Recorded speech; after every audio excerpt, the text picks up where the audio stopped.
بسم اللہ الرحمن الرحیم۔ محرم میں یہ تسبیح حضرت امام حسین رضی اللہ تعالیٰ عنہ نے پڑھی۔ جس گھر یہ تسبیح پڑھی جائے گی اس گھر کا بچہ بچہ ارب پتی بن جاتا ہے، بے شک آزما لو۔ محترم ناظرین، آج میں آپ کو ایک ایسی صورت اور ایک ایسی تسبیح کے بارے میں بتانے جا رہا ہوں جس سے آپ کی زندگی کے تمام مسائل حل ہو جائیں گے اور پوری زندگی کے لیے آسانیاں ہو جائیں گی۔ میرے امام حسین رضی اللہ تعالیٰ عنہ نے شہادت کے بعد جب آپ کے سر انور کو دمشق کے بازاروں میں پھرایا جا رہا تھا، 3 دن تک آپ کے سر انور کو نیزے کی نوک پر دمشق کے بازاروں میں پھرایا گیا، اور میرے امام نے جو اس وقت جب آپ کا سر انور نیزے پر تھا اس وقت بھی آپ کی زبان انور سے قرآن مجید کی تلاوت کی آواز آ رہی تھی، تو اس وقت میرے امام عالی مقام نے قرآن کی جس سورت کی تلاوت کی آج میں اس کے بارے میں بتاؤں گا، اور یہ سورت 9 اور 10 محرم کے دن جس گھر میں پڑھی جائے گی اس گھر کا بچہ بچہ ارب پتی بن جائے گا۔ اس گھر میں پورا سال رزق کی کمی نہیں آتی، کبھی فاقہ نہیں آتا، تمام بیماریاں اس گھر سے ختم ہو جاتی ہیں۔ وہ بڑے قسمت والے ہوتے ہیں جو یہ سورت محرم الحرام میں اپنے گھر پڑھتے ہیں یا بچوں سے پڑھوا لیتے ہیں۔ بہت ہی آسان سا عمل ہے، بڑا آسان سا طریقہ ہے۔ جو شخص چاہتا ہے کہ پورا سال ہر غم سے میری حفاظت ہو جائے، ہر پریشانی سے میری حفاظت ہو جائے، ہر دکھ سے میری حفاظت ہو جائے، ہر آنے والی مشکل میرے لیے آسان ہو جائے، میرے گھر سے رزق کی تنگی ہمیشہ کے لیے ختم ہو جائے، اس شخص کو چاہیے یہ سورت پڑھنے کا اہتمام اپنے گھر میں ضرور کر لیں۔ اگر آپ اپنے گھر میں رہتے ہیں تو گھر میں یہ سورت پڑھ لیں، کسی اور جگہ رہتے ہیں تو تصور کر کے اپنے گھر کا یا اسی جگہ بیٹھ کر اپنے گھر میں یہ سورت پڑھنے کے بعد تصور میں پھونک مار دیں۔ انشاءاللہ اس عمل کی اتنی تاثیر ہے، اتنی طاقت ہے، کیونکہ یہ ایسی سورت ہے جس کے بارے میں امام حسین رضی اللہ تعالیٰ عنہ خود فرماتے ہیں کہ جو شخص یہ سورت پڑھتا ہے اللہ تعالیٰ اس کو تمام فتنوں سے محفوظ فرما لیتا ہے، اور سب سے بڑا فتنہ جو ہے وہ دجال کا فتنہ ہے، اور آپ فرماتے ہیں اللہ تعالیٰ اس کو دجال کے فتنے سے محفوظ فرما لیتا ہے۔ یہ سورت ایسی ہے کہ اگر کوئی بندہ اس کو پڑھ لیتا ہے تو قرض کی ادائیگی میں آسانی ہو جاتی ہے۔ اللہ تعالیٰ اس سورت کے پڑھنے والے کی ایسی غیبی مدد فرماتا ہے کیونکہ یہ سورت اس کے پڑھنے والے اور جس نے اپنا کربلا کی سرزمین پر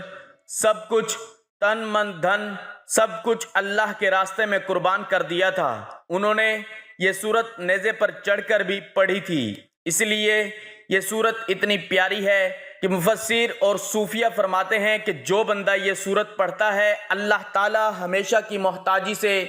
اس کو محفوظ فرما لیتا ہے۔ اگر وہ مقروض ہو تو قرضے کی ادائیگی میں آسانی ہو جاتی ہے، اگر اس کے دشمن بہت زیادہ ہوں تو اللہ اس کی حفاظت فرماتا ہے۔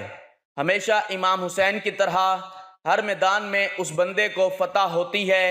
اور اسی طرح ہمیشہ کے لیے غربت کا خاتمہ ہو جاتا ہے، ظالم سے ہمیشہ کے لیے نجات مل جاتی ہے۔ اگر کوئی عورت حاملہ ہے، حمل کے ساتھ ہے، اس کے پیٹ میں بچہ ہے تو اس کی حفاظت کے لیے یہ بہت مؤثر صورت ہے۔ اور ایک بزرگ کا قول تو یہاں تک ہے اگر کوئی مسجد میں بیٹھ کر خلوص نیت کے ساتھ اس سورت کو پڑھے، اس کے بعد ایک سجدہ کرے، سجدہ ریز ہو کر اللہ کے حضور اپنی کسی بھی حاجت کے لیے، خاص کر رزق سے خلاصی کے لیے دعا کریں تو اگلے ہی دن اس کے قرضے کا انتظام ہو جاتا ہے، اور ہر صورت میں ایک جمعہ سے دوسرا جمعہ نہیں گزرتا، ایک سے دوسرا ہفتہ نہیں گزرتا، مطلب 8 دن نہیں گزرتے، اللہ تعالیٰ اس کی ہر مشکل کو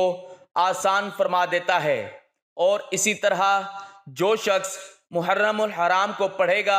اللہ تعالیٰ اس بندے کی ہر مشکل کو آسان فرما دیں گے۔ اور میں آپ کو بتا رہا تھا کہ امام عالی مقام امام حسین رضی اللہ تعالیٰ عنہ کی تلاوت کسی حال میں نہ چھوڑنا اور رب کی بارگاہ میں سجدہ کسی حال میں نہ چھوڑنا، جان جاتی ہے تو چلی جائے، سب کچھ قربان کرنا پڑ جائے، لیکن ایمان کو نہ جانے دینا، قرآن کو نہ جانے دینا، قرآن کے ساتھ، نماز کے ساتھ، سجدوں کے ساتھ اپنی پیشانیوں کو ہمیشہ تر رکھنا، قرآن کی تلاوت سے اپنی زبان کو ہمیشہ تر رکھنا، دنیا میں بھی عزت ملے گی، کل قیامت کے دن بھی عزت ملے گی۔ محرم الحرام اسلامی سال کا پہلا مہینہ ہے، یعنی محرم الحرام سے ہجری سال کا آغاز اور ذی الحجہ پر ہجری سال کا اختتام ہوتا ہے۔ اس ماہ کو حضور اکرم صلی اللہ علیہ وآلہ وسلم نے اللہ تعالیٰ کا مہینہ قرار دیا ہے۔ یوں تو سارے ہی دن اور مہینے اللہ تعالیٰ کے ہیں، لیکن اللہ تعالیٰ کی طرف نسبت کرنے سے اس کی فضیلت ظاہر ہوتی ہے۔ ماہ محرم کی ایک فضیلت یہ بھی ہے کہ اس مہینے کا روزہ رمضان المبارک کے بعد سب سے افضل ہے۔ حضرت علی رضی اللہ تعالیٰ عنہ سے روایت ہے کہ میں حضور اکرم صلی اللہ علیہ وآلہ وسلم کے پاس بیٹھا ہوا تھا، ایک صاحب نے آ کر پوچھا، یا رسول اللہ صلی اللہ علیہ وآلہ وسلم، رمضان کے مہینے کے بعد کس مہینے کے روزے رکھنے کا آپ مجھے حکم دیتے ہیں؟ تو حضور اکرم صلی اللہ علیہ وآلہ وسلم نے فرمایا، اگر رمضان کے مہینے کے بعد تمہیں روزے رکھنا ہو تو محرم کا روزہ رکھو، اس لیے کہ یہ اللہ کا حکم ہے، اس میں ایک دن ہے جس میں اللہ تعالیٰ نے ایک قوم کی توبہ قبول کی اور دوسرے لوگوں کی توبہ بھی قبول فرمائیں گے۔ جس قوم کی توبہ قبول کی وہ قوم بنی اسرائیل ہے، جیسا کہ اس کی وضاحت حدیث میں ہے کہ عاشورہ کے دن اللہ تعالیٰ نے حضرت موسیٰ علیہ السلام اور بنی اسرائیل کو فرعون اور اس کے لشکر سے نجات دی تھی۔ یہ ایک تاریخی حقیقت ہے کہ انسانی تاریخ کے آغاز اور خود آسمان و زمین کی تخلیق سے قبل اللہ تعالیٰ کے طے کردہ نظام کے مطابق ایک سال میں 12 مہینے ہی ہوا کرتے تھے، اور ان 12 مہینوں میں 4 مہینے ایسے ہیں کہ اسلام کی آمد سے قبل عہد جاہلیت کے عرب کفار مکہ بھی ان کی حرمت اور احترام کے قائل تھے، چنانچہ وہ اپنی جاری جنگوں کو بھی ان مہینوں میں موقوف کر دیا کرتے تھے۔ قرآن پاک نے اس کی طرف منہا اربعۃ حرم کے الفاظ سے اشارہ فرمایا ہے۔ ان 4 مقدس مہینوں کے اندر محرم الحرام کا مہینہ شامل ہے،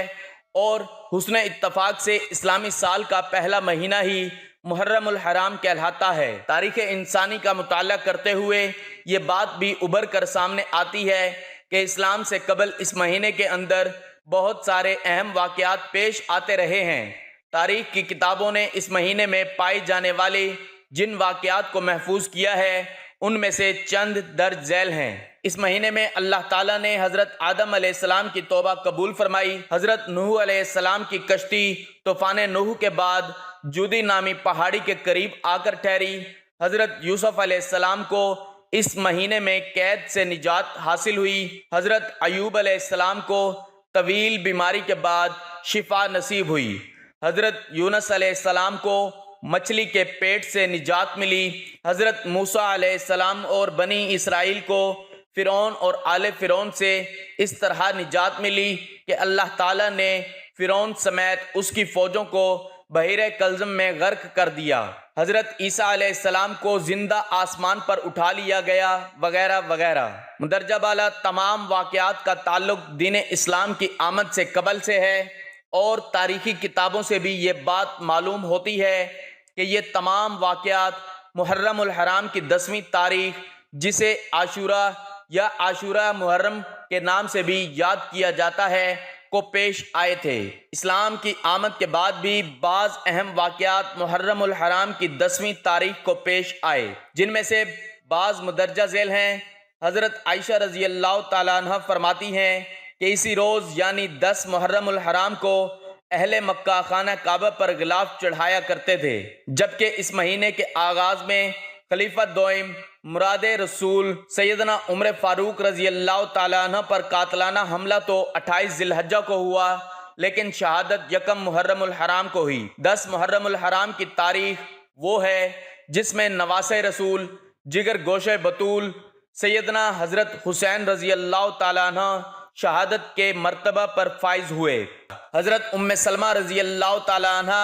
بیان کرتی ہیں کہ آقا علیہ السلام نے فرمایا کہ جبرائیل امین نے مجھے ابھی ابھی اطلاع دی ہے کہ میرا فرزند سرزمین فرات میں شہید کیا جائے گا۔ میں نے جبرائیل سے کہا کہ اس کے مقتل کی مٹی لا دکھاؤ۔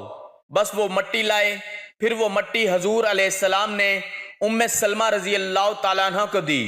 اور فرمایا کہ جب یہ مٹی خون میں بدل جائے تو سمجھ لینا میرے بیٹے کو شہید کر دیا گیا ہے۔ حضرت ام سلمہ رضی اللہ تعالیٰ عنہ بیان فرماتی ہیں کہ اس مٹی کو شیشی میں ڈال لیا۔ جب امام عالی مقام ارض کربلا میں شہید ہوئے تو وہ مٹی مدینہ پاک میں خون بن گئی تھی،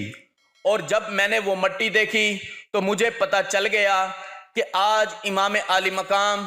امام حسین علیہ السلام کو شہید کر دیا گیا ہے۔ تو اس طرح سے وہ فرماتی ہیں کہ دوپہر کا وقت تھا، میں اپنے گھر میں سوئی ہوئی تھی اور حضور علیہ الصلاۃ والسلام میرے خواب میں آئے۔ آقا علیہ الصلاۃ والسلام کا سر مبارک گرد آلود تھا۔ میں نے حضور صلی اللہ علیہ وآلہ وسلم کی بارگاہ میں عرض کی، یا رسول اللہ صلی اللہ علیہ وآلہ وسلم، اس حال میں کیسے آنا ہوا؟ آقا علیہ الصلاۃ والسلام فرمانے لگے، میرے بیٹے امام حسین کو کربلا کی سرزمین پر شہید کر دیا گیا ہے۔ بڑی دردناک یہ شہادت ہوئی، اور امام عالی مقام نے اپنے چھوٹے چھوٹے بچوں کو اللہ کے راستے میں قربان کیا، اور امام عالی مقام کے سر مبارک کو 3 دن تک دمشق کے بازاروں میں گھمایا گیا، اور یہاں تک کہ آپ کے سر مبارک کی شان یہ ہے کہ خدا کی قسم جب آپ کے سر مبارک کو 3 دن تک دمشق کے بازاروں میں گھمایا گیا تو اس وقت آپ کے بارے میں ایک راوی کہتے ہیں کہ میں نے حسین کے سر کو نیزے پر چڑھے ہوئے دیکھا، اور اس وقت دمشق میں تھا، سر مبارک کے سامنے ایک آدمی یہ سورت پڑھ رہا تھا، اور جب اللہ تعالیٰ کا ارشاد آیا، کیا تو نے نہ جانا کہ بے شک اصحاب کہف اور رقیم ہماری نشانیوں میں سے ایک عجوبہ تھے۔ اس آیت پر وہ پہنچتا ہے تو بلا شبہ امام عالی مقام امام حسین رضی اللہ تعالیٰ عنہ کے سر مبارک سے آواز آتی ہے، اور قرآن کی آواز آتی ہے، اور آپ یہ کہہ رہے ہوتے ہیں، اصحاب کے بارے میں کہنے والوں، میرا قتل کیا جانا اور میرے سر کا نیزے پر اٹھایا جانا یہ اس سے بھی زیادہ عجیب تر ہے، اور امام حسین کا قتل کیا جانا، آپ کے سر انور کو تن سے جدا کر کے نیزے پر چڑھا کر دمشق کے بازاروں میں پھرایا جانا، یہ اصحاب کہف کے واقعے سے بھی کئی عجیب تر ہیں۔ اس لیے ناظرین، جو لوگ بھی یہ سورت اپنے گھر میں پڑھنے کا اہتمام کریں گے، جو طریقہ ابھی میں آپ کو بتانے والا ہوں، اس طریقے کے مطابق جو کچھ بتایا ہے پیچھے، ضرور صدقہ حسین کا، صدقہ شہدائے کربلا ان کو خالی دامن نہیں بھیجے گا، ان کی جھولیاں آج بھر دے گا۔ اس لیے ناظرین، کئی عرصہ گزر گیا، آج بھی میرے امام حسین علیہ السلام کا نام زندہ ہے، تا قیامت زندہ رہے گا۔ ناظرین، میں آپ کو بتا رہا ہوں کہ آپ نے محرم الحرام میں یہ سورت اور یہ ایک تسبیح لازمی پڑھنی ہے۔ کس طرح پڑھنی ہے؟ آپ اپنے گھر میں سب لوگ مل کر بھی پڑھ سکتے ہیں، اور ایک شخص بھی پڑھ سکتا ہے، اور پھر اس کے بعد آپ نے کیا کرنا ہے یہ بھی مکمل سمجھیے گا۔ اگر کچھ نیاز کا اہتمام ہو جائے، کچھ چیز کا انتظام ہو جائے، لنگر کا انتظام ہو جائے تو ٹھیک، ورنہ اگر نہیں تو آپ ویسے بھی اس کو صرف ایک گلاس پانی کے اوپر بھی پڑھ کر اپنے سب گھر والوں، بیوی بچوں کو پلا دیں۔ اگر آپ گھر میں نہیں تو آپ تصور میں گھر کے اوپر بھی دم کر دیں اور بچوں کے اوپر بھی دم کر دیں، اور اس کے اول و آخر آپ نے درود ابراہیم جو ہم نماز کے اندر پڑھتے ہیں اس میں حضرت ابراہیم علیہ السلام کا ذکر ہے، حضور کی آل کا ذکر ہے، حضور کی اولاد کا ذکر ہے، ایک بار ثواب کے طور پر میرے ساتھ بھی پڑھ لیں۔ اللہم صلی علی محمد وعلی آل محمد کما صلیت علی ابراہیم وعلی آل ابراہیم انک حمید مجید۔ اللہم بارک علی محمد وعلی آل محمد کما بارکت علی ابراہیم وعلی آل ابراہیم انک حمید مجید۔ آپ نے یہ درود پاک اول آخر 11 بار پڑھ کر آپ نے یہ سورت ایک بار پڑھنی ہے، یہ سورت کہف ہے۔ اس کے بعد آپ نے ایک تسبیح پڑھنی ہے، یہ تسبیح بہت ہی آسان ہے، یہ تسبیح ہے حسبنا اللہ و نعم الوکیل نعم المولا و نعم النصیر۔ 100 مرتبہ تسبیح کے دانوں پر پڑھ لیں، یا آپ اپنے ہاتھ پر گن کر بھی 100 مرتبہ پڑھ سکتے ہیں۔ اس کے بعد آپ نے ایک چھوٹا سا وظیفہ کرنا ہے۔ وہ وظیفہ اللہ تعالیٰ کا ایک نام ہے، وہ نام ہے یا رحمانو یا رحیمو۔ 21 مرتبہ یہ اللہ تعالیٰ کے نام پڑھ لیں، ان دونوں ناموں کو ملا کر پڑھنا ہے۔ یہ وظیفہ آپ سب مل کر بھی ایک ہی دفعہ پڑھ سکتے ہیں اور ایک بندہ اکیلا بھی پڑھ سکتا ہے۔ اس کے بعد وہی درود پاک پڑھ لیں جو وظیفہ شروع کرنے سے پہلے پڑھا تھا، اور اتنی ہی تعداد میں پڑھنا ہے جتنی تعداد میں پہلے پڑھا تھا۔ انشاءاللہ وظیفہ کرتے ہی ساری زندگی پریشانیوں سے محفوظ ہو جائیں گے۔ ناظرین، اس عمل کے بعد انشاءاللہ اللہ پاک سے جو بھی مانگیں گے اللہ پاک ضرور عطا فرمائے گا۔ اس وظیفے کی برکت سے انشاءاللہ آپ کو مایوسی نہیں ہوگی، آپ اپنے مقاصد میں ضرور کامیاب اور کامران ہو جائیں گے۔ آج تک اس وظیفے کی برکت سے کوئی بھی شخص مایوس نہیں ہوا، لہٰذا کامل ایمان اور یقین کے ساتھ اللہ پاک کی بارگاہ میں رو رو کر گڑ گڑا کر دعا مانگنی ہے، اور جس چیز کی بھی آپ کو ضرورت ہو اسے ضرور مانگ لیجئے گا۔ اللہ تعالیٰ اس مبارک مہینے اور اس مبارک اور بابرکت دن کے حوالے سے آپ کی تمام حاجات اور آپ کی تمام مرادوں کو پورا فرمائے گا۔ اللہ تبارک و تعالی سب کو یہ عمل کرنے کی توفیق عطا فرمائے، سب کی مشکلات